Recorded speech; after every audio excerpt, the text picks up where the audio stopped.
தன்னையும் நம்பாதவங்க மக்களையும் நம்பாதவங்க தான் 2 தொகுதியில போட்டி போடுவாங்க அப்படின்னு நாம் தமிழர் ஒருங்கிணைப்பாளர் சீமான் யாரையோ அட்டாக் பண்ணியிருக்கார். எனக்கு நேர்மை இருக்கு, உள்ளத்துல நேர்மை இருக்கு, தூய்மை இருக்கு, துணிஞ்சு தனிச்சு நிக்கிறேன். 100 விழுக்காடைய மண்ணைய மக்களை காதலிக்கிறேன், நம்புறேன்.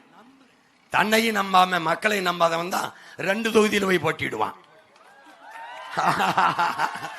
ஆனா வசனம் பேசுறது, நான் மாசு, நான் பிளாஸ்ட், நான் உச்சம், என்ன எச்சம், என்னடா பெரிய ஹீரோனா தனிச்சு நிக்கணும்டா, ஒரே தொகுதியில நிக்கணும்டா, கான்பிடன்ட் வேணும்டா, நம்பிக்கையோடு இருங்க, நம்ம வெல்லுவோம் அப்படின்னு. உனக்கே நம்பிக்கை இல்ல, எதுக்கு 2 தொகுதியில் போய் நிக்கிற?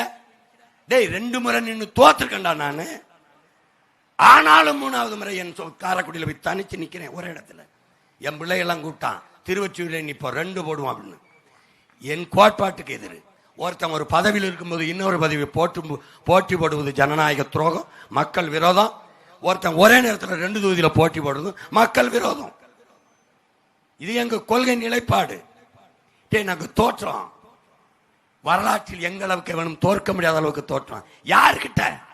எங்க ஆத்தாட்ட, என் அப்பன்ட்ட, என் மாமன்ட்ட, என் மச்சன்ட்ட பெருமையா இருக்குடா, என்னை தோக்கடித்தவன் என் தாய் தந்தையர் தான்.